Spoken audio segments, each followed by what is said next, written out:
A man walks into a bar and orders a drink. The bartender gives the man his drink, and the man asks, "If I show you something crazy, would you let me have free drinks for the rest of the night?" The bartender thinks for a minute and then says, "It would be something spectacular to take that offer." The man leans down and picks up a box and sets it on the bar. He opens the box, and inside is a small piano man who is only 1 foot tall, and beside him a little piano. The piano man starts playing classical music like Beethoven and Chopin. Once he finishes, the bartender is in utter disbelief. He tells the man, "You can have free drinks for the rest of the night, but only if you tell me where you got this." The man says, "In the alleyway behind your bar, there is a genie who is granting free wishes to everyone who wants them." Elated, the bartender heads behind his bar to see if it was true. A few minutes passed, and out of the alleyway erupted a cacophony of quacking. The bartender rushes back into the bar and shuts his door against a wave of thousands of ducks. He manages to secure the door and says to the man, "I think that the genie is hard of hearing, because after I asked for $1,000,000, these ducks appeared by the thousands." The man chuckles and says, "Did you really think I wished for a 12-inch pianist?" A lone cowboy nobody knew walks into a mining town bar. He orders 2 drinks, which he downs slowly. When he was done with his drinks, he paid the bartender and walked out to see that his horse with all his stuff was missing. He turns around, walks back in the bar, pulls his guns from his holster, and shoots them in the air. "Whichever one of you cow dung stole my horse better have it back by the time I finish my next drink. Otherwise, I'm going to have to do what I did in Texas. And trust me, I don't want to ever do that again." He walks back to the bar, gets another drink, and slowly drinks it. The people in the bar started murmuring, talking amongst themselves and looking at the stranger with fear in their eyes. The stranger finishes his drink and walks out, and his horse is there where he left it. He got up on the bartender, and the bar patrons ran out after him. The bartender said, "Mister, we are sorry for what happened, but please tell us what happened in Texas after somebody stole your horse." The stranger looked at him and said, "I had to walk home." A Scotsman, an Englishman, and an Irishman walk into a bar. Sitting in a bar, the Scotsman says, "As good as this bar is, I still prefer the pubs back home. In Glasgow, there's a wee place. The landlord goes out of his way for the locals. When you buy 4 drinks, he'll buy the 5th drink." "Well," said the Englishman, "at my local in London, the barman will buy you your 3rd drink after you buy the first 2. "Ah, that's nothing," said the Irishman. "Back home in my favorite pub, the moment you set foot in the place, they'll buy you a drink, then another, all the drinks you like, actually. Then, when you've had enough drinks, they'll take you upstairs and see that you get laid all on the house." The Englishman and Scotsman were suspicious of the claims. The Irishman swore every word was true. Then the Englishman asked, "Did this actually happen to you?" "Not to me, personally, no," admitted the Irishman. "But it did happen to my sister quite a few times." A man sits down next to a woman at the bar. He orders a beer and notices the TV above the bar showing the 5 o'clock news. The news is covering someone standing on the edge of a bridge, with the police trying to talk him down from jumping. The man at the bar looks to the woman next to him and says, "I bet you $10 he jumps." The woman looks at the man and says, "I'll take that bet." A few minutes go by and the man ends up jumping off the bridge, so the woman says, "Well, you were right," and slides $10 to the man at the bar. He slides the money back and tells her, "I can't in good conscience take the money. They showed this on the 4 o'clock news earlier. I knew he was going to jump." The woman leaves the money on the bar and replies, "Well, I saw the 4 o'clock news too, but I didn't think he would jump twice." A cop pulls over an old lady for speeding on a highway. He asks for her driver's license and registration. When she opens her wallet, he notices a concealed carry permit. He asks, "Ma'am, do you have a weapon in your possession at this time?" she responds. I'll bet you $100 you can't guess the answer to that question, as she slaps a crisp bill on her dashboard. The cop rubs his chin and thinks for a moment and then says, Okay, lady, I'll take that bet. He guesses that she has a .38 special in her purse, and a 45 in her glove box, and a 9mm Glock in the center console, and a shotgun in the trunk. However did you guess that, young man? The old lady says, grasping her pearls.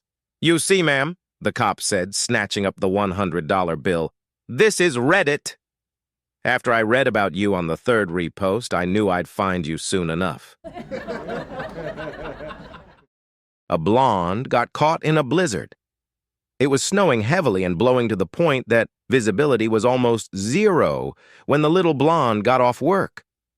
She made her way to her car and wondered how she was going to make it home. She sat in her car while it warmed up and thought about her situation. She finally remembered her dad's advice that if she got caught in a blizzard, she should wait for a snowplow to come by and follow it. That way she would not get stuck in the snowdrift. This made her feel much better, and sure enough, in a little while, a snowplow went by, and she started to follow it.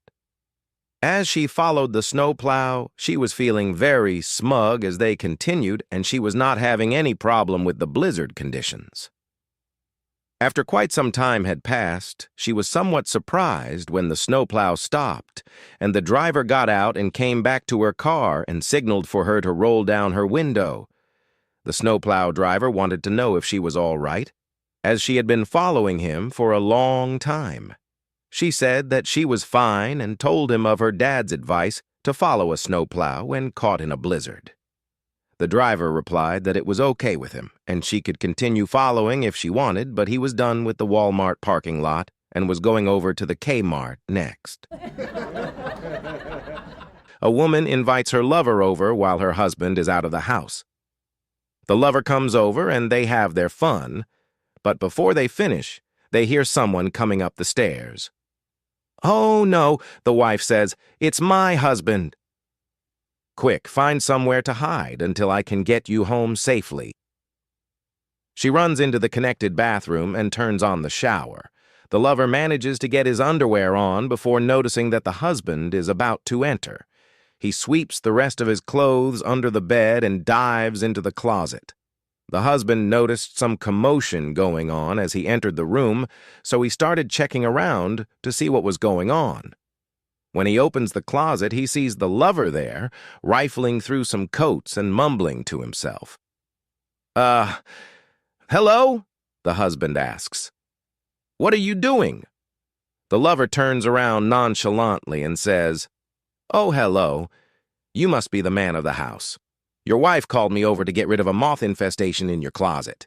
And you're doing this in your underwear? The husband asks. The lover looks down at his body, jumps a little bit, and says, Damn, they work fast.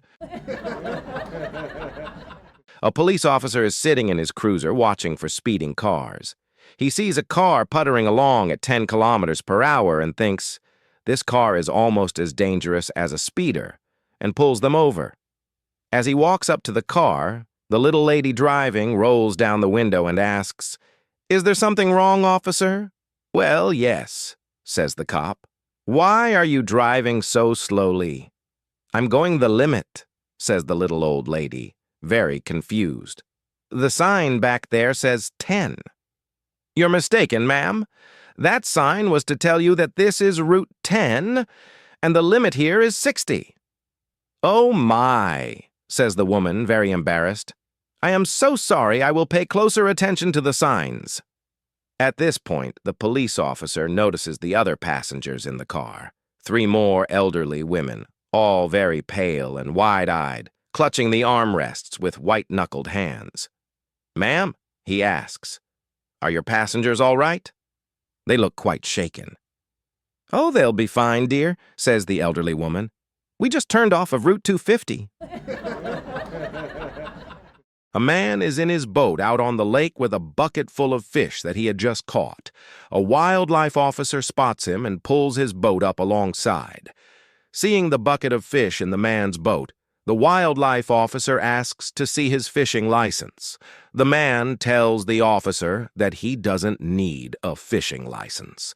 The wildlife officer looks down at the bucket and says, "You definitely need a license to be catching fish. I can see that you've been fishing today.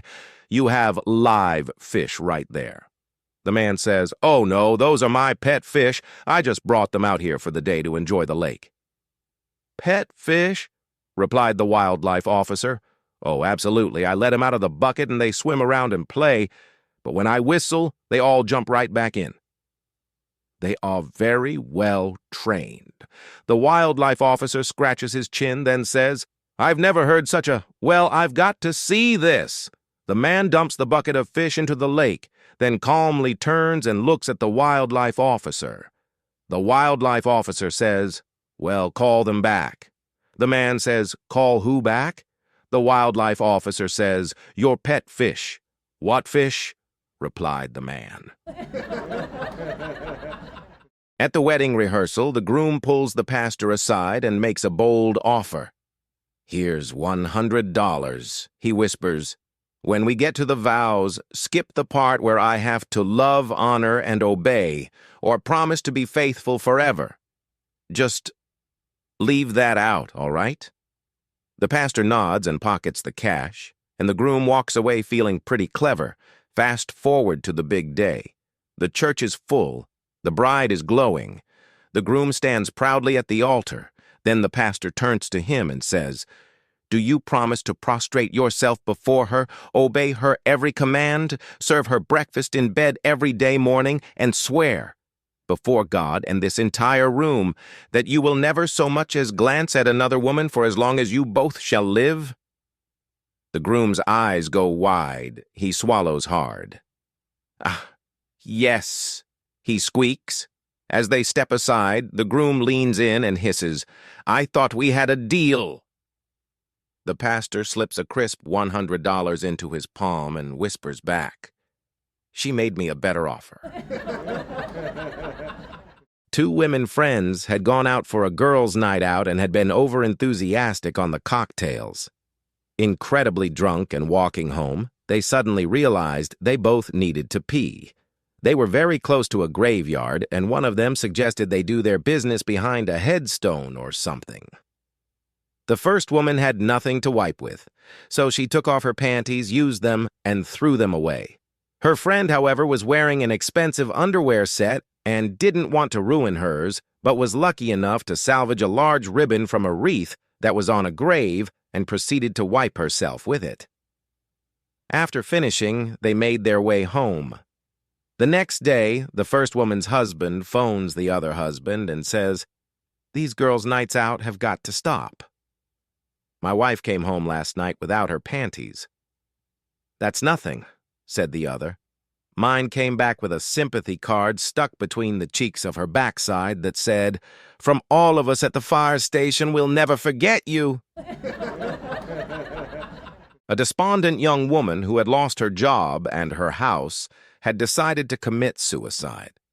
She was walking along a bridge across the harbor, getting the nerve to jump in, when a young man saw her. "Don't do it," he called out. He looked at her and realized she was incredibly beautiful. He came closer. "What's wrong?" he asked. The woman told him. "Okay, here's the thing," he said. "I'm a crew member on a ship that leaves for Europe tomorrow morning. How about you come with me on the ship? I'll bring you food and drink." He slid his arm around her. "I keep you happy. You keep me happy." She agreed. After all, there wasn't much else to do. She didn't have family. The man was quite handsome as well. No harm in trying. The next morning, he hid her in one of the lifeboats on the ship with a pillow and a blanket. Every night, he brought her 3 sandwiches and a piece of fruit, and they made love until dawn.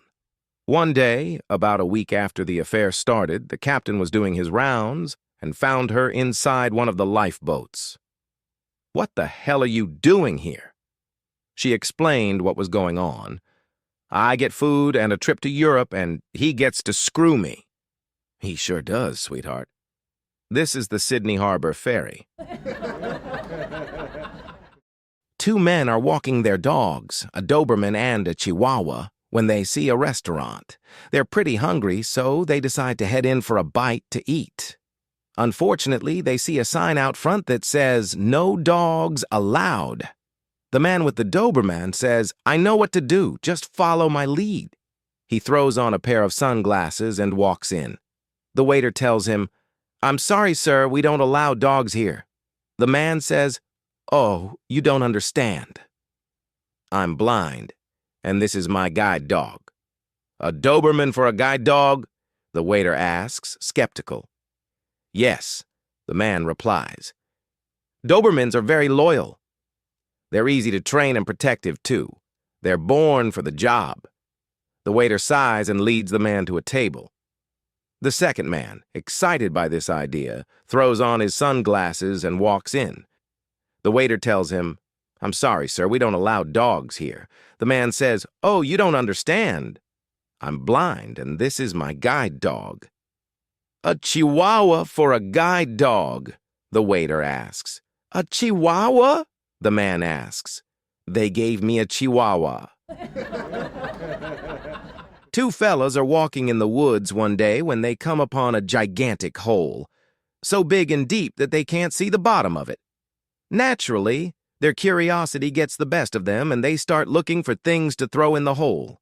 They find sticks and rocks and throw them in, but never hear anything hit the bottom of the hole. Eventually, they find an old railroad tie and figure they'll definitely hear that hit the bottom, so they lug it over and throw it in. A few seconds pass, but they still don't hear it hit the bottom. They shrug and start to walk away when all of a sudden, a cow comes charging through the woods at them and jumps into the hole. "That was crazy," they say to each other as they're walking out of the woods. A farmer is walking into the woods at the same time and greets them. The guys tell the farmer about the hole they found. The farmer asks if the guys have seen his cow. They say, "As a matter of fact, we saw a cow come sprinting through the woods and jump into that hole." The farmer shakes his head and says, Well, that couldn't have been my cow. My cow was tied to a railroad tie." A guy decides he is going to patronize a prostitute he sees on the corner every day. He asks the price. She says $20. Off they go, and he has a good time, but a few days later, he has terrible itching. He goes back to the corner and says, "Hey, you gave me crabs," onto which she replied, "What do you expect for $20? Lobster?" John and his girlfriend Mary decide to become bank robbers. Mary does the actual robbing at gunpoint inside the banks, while John waits outside as the getaway driver. They are initially successful with a string of heists that make headlines, and they become folk heroes, until one day their luck runs out and they get caught. At trial, the judge condemns Mary to 10 years in prison, while John gets 2 years.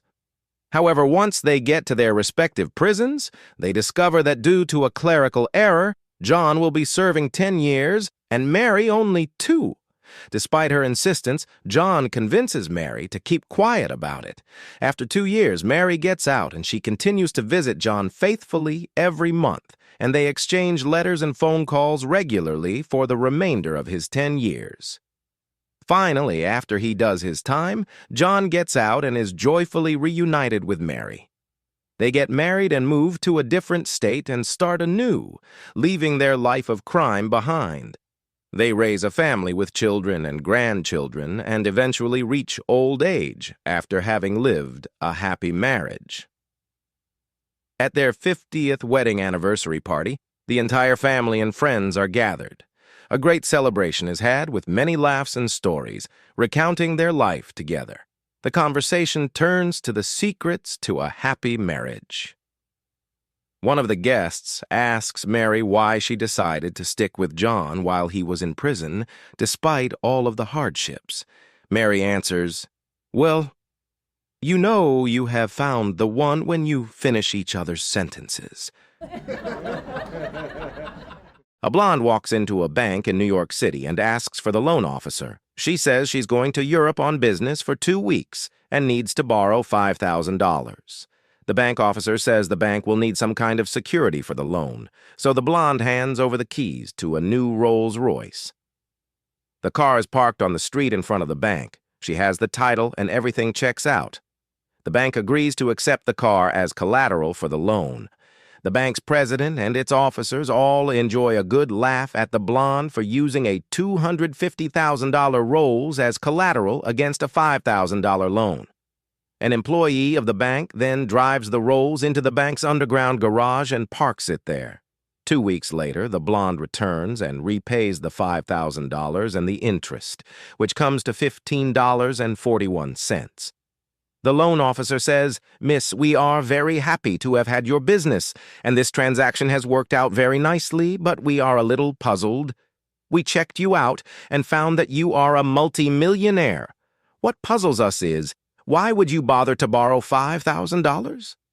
The blonde replies, "Where else in New York City can I park my car for 2 weeks for only $15.41 and expect it to be there when I return?" A mature lady gets pulled over for speeding. Older woman. "Is there a problem, officer?" King. Officer. "Ma'am, you were speeding." Older woman. "Oh, I see." Officer. "Can I see your license, please?" Older woman. "I'd give it to you, but I don't have one." Officer. "You don't have one?" Older woman. "Lost it 4 years ago for drunk driving." Officer. "I see. Can I see your vehicle registration papers, please?" Older woman. "I can't do that." Officer. "Why not?" Older woman. "I stole this car." Officer. "Stole it?" Older woman. "Yes, and I killed and hacked up the owner." Officer. "You what?" Older woman. "His body parts are in plastic bags in the trunk if you want to see." The officer looks at the woman and slowly backs away to his car and calls for backup. Within minutes, 5 police cars circle her vehicle. A senior officer slowly approaches her car, clasping his half-drawn gun. Officer 2. "Ma'am, could you step out of your vehicle, please?" The woman steps out of her vehicle. Older woman. "Is there a problem, sir?" Officer 2. "One of my officers told me this is a stolen vehicle and you murdered the owner." Older woman. "Murdered the owner?" Officer 2. "Yes, could you please open the trunk of your car, please?" The woman opens the trunk, revealing nothing but an empty trunk. Officer 2. "Is this your car, ma'am?" Older woman. "Yes, here are the registration papers." "And here's my license." The officer examines the license. He looks quite puzzled. Officer 2. "Thank you, Mom. One of my officers told me you didn't have a license, that you stole this car, and that you murdered and hacked up the owner." Older woman. "Bet the liar told you I was speeding too." These 2 guys had just gotten divorces and they swore they would never have anything to do with women again. They were best friends and they decided to move up to Alaska as far north as they could go and never look at a woman again. They got up there and went into a trader's store and told him, "Give us enough supplies to last 2 men for 1 year. The trader got the gear together, and on top of each one's supplies, he laid a board with a hole in it, with fur around the hole. The guys said, "What's that board for?" The trader said, "Well, where you're going, there are no women, and you might need this." They said, "No way. We've sworn off women for life." The trader said, "Well, take the boards with you, and if you don't use them, I'll refund your money next year." "Okay," they said and left. Next year, this guy came into the trader's store and said, "Give me enough supplies to last 1 man for 1 year. The trader said, "Weren't you in here last year with a partner?" "Yeah," said the guy. "Where is he?" asked the trader. "I shot him," said the guy. "Why?" "I caught him in bed with my board." A happily married couple had only one major issue in their relationship: the husband's morning routine of farting like a foghorn. Every day, his wife would wake up to the thunderous blasts, gasping for air as the noxious fumes made her eyes water. "Please, for the love of all things holy, stop," she begged him daily. "I can't help it," he'd say. "It's totally natural," she warned him. One day you're going to blow your guts out. The years rolled by, and so did his morning explosions. Then came Christmas morning. As the wife was preparing the turkey, she stared at the pile of innards. Gizzard, liver, neck, and all, and a brilliantly wicked idea struck her. She crept upstairs, where her husband was still snoozing, gently pulled back the covers, and ever so carefully tipped the entire bowl of turkey guts into his underwear before tucking him back in. A while later, the house shook with his usual morning eruption. Only this time, it was followed by a blood-curdling scream. The sound of frantic footsteps pounded toward the bathroom. The wife collapsed on the floor, laughing so hard she could barely breathe. 20 minutes later, the husband emerged, pale as a ghost, in his now blood-streaked underwear. His face was a mask of horror. Trying to keep a straight face, his wife asked, "What happened?" He gulped. "Honey, you were right. All these years you warned me, but I never listened." "What do you mean?" she asked, barely holding it together. "Well, it finally happened. I farted my guts out." He shuddered, then added, "But by the grace of God, some Vaseline, and 2 fingers, I think I got most of them back in." A family is driving along on holiday when a frog suddenly hops onto the road. The husband, who's behind the wheel, slams on the brakes just in time. Feeling compassionate, he gets out, carefully picks up the frog, and carries it to safety on the side of the road. Grateful, the frog looks up at him and says, "Thank you. As a reward, I'll grant you 1 wish." The man thinks for a moment and says, "Please make my dog win the next big race." The frog nods. "Sure, let me take a look at him." The car door opens, and out limps the dog on 3 legs, waddling under its own weight, barely managing to move. The frog stares, blinks, takes a deep breath, then says, "Listen, this might be a bit beyond my skill set. Maybe you'd like to wish for something else?" The man shrugs. "All right, then make my wife win the next beauty contest in town." The frog nods. "Fair enough. Let's see her." The wife steps out of the car and walks over. The frog stares again, blinks harder, rubs its tiny green temples. Then, with a sigh, it turns back to the man and says, You mind if I take another look at that dog?" There were 2 nuns. One of them was known as Sister Mathematical, and the other was known as Sister Logical. It was getting dark, and they were still far from the convent. "Sister Mathematical, have you noticed that a man has been following us for the past 38.5 minutes? I wonder what he wants." Sister Logical, "It's logical. He wants to make love to us." Sister Mathematical, "Oh no. At this rate, he'll reach us in 15 minutes at most. What can we do?" Sister Logical, "The only logical thing to do, of course, is to walk faster. A little while later." Sister Mathematical, "It's not working." Sister Logical, "Of course it's not. The man did the only logical thing. He started walking faster, too." Sister Mathematical, "So what shall we do? At this rate? He'll reach us in 1 minute." Sister Logical, "The only logical thing we can do is split. You go that way, and I'll go this way. He can't follow us both." So the man decided to follow Sister Logical. Sister Mathematical arrives at the convent and is worried about what has happened to Sister Logical. Then Sister Logical arrives. Sister Mathematical, "Sister Logical, thank God you're here. Tell me what happened." Sister Logical, "The only logical thing happened. The man couldn't follow us both, so he followed me." Sister Mathematical, "Yes, yes." "But what happened then?" Sister Logical, "The only logical thing happened. I started to run as fast as I could, and he started to run as fast as he could." Sister Mathematical, and Sister Logical, "The only logical thing happened. He reached me." Sister Mathematical, "Oh dear, what did you do?"